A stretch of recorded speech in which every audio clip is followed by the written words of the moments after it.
माता पार्वती बाबा भोलेनाथ से का कहतारी सुनी जा। संग के सहेली सुख भोगेली हवेली भोला कहिया ले।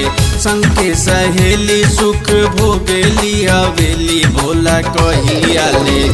ए भोला कहिया ले मरई में दुख हम झेली भोला कहिया ले। मरई में दुख हम झेली भोला कहिया ले। संग के सहेली सुख भोगेली हवेली भोला कहिया ले। संग के सहेली सुख भोगेली हवेली भोला कहिया ले।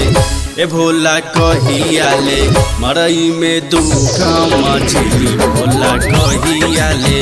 मड़ई में दुख हम झेली भोला कहिया ले।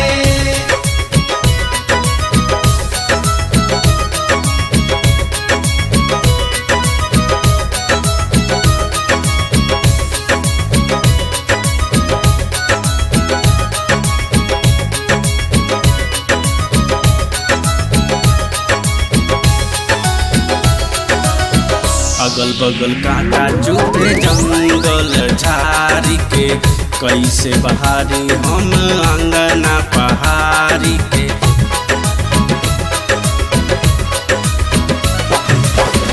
अगल बगल कांटा चुभे जंगल झाड़ी के कैसे बहारी हम अंगना पहाड़ी के। सोना के महल कहीं चले रउआ लेली भोला कहिया ले। सोना के महल कहीं चले रउआ लेली भोला कहिया ले।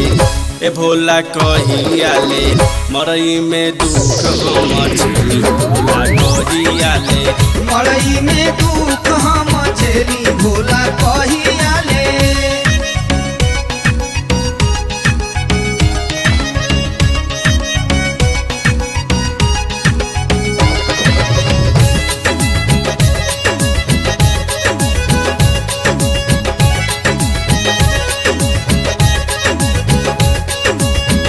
दुनिया के दाता ज्ञाता खाता राउर चालू जी।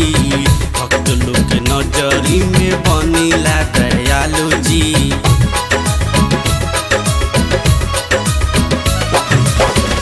दुनिया के दाता ज्ञाता खाता राउर चालू जी। भक्त लोग के नजरी में बनीला दयालु जी। दानी में महादानी बहुते बनेनी भोला कहिया ले। दानी में महादानी बहुते बनेनी भोला कहिया ले। ए भोला कहिया ले मरई में दुख हम झेली भोला कहिया ले। मड़ई में दुख हम झेली भोला कहिया ले।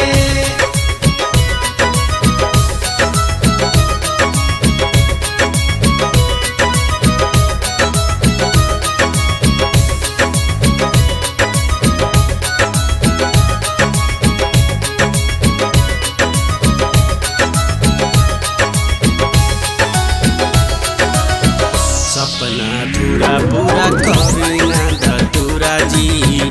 खाइल भांग छोड़ी बांधल जाटा जूरा जी।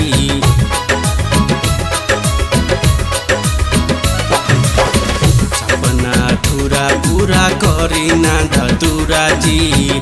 खाइल भांग छोड़ी बांधल जाटा जूरा जी। पुन्ना संजीव गौरा रो रो के कहेली भोला कहिया ले। पुन्ना संजीव गौरा रो रो के कहेली भोला कहिया ले। ए भोला कहिया ले ए भोला कहिया ले मरई में दुख हम झेली भोला कहिया ले। मड़ई में दुख हम झेली भोला कहिया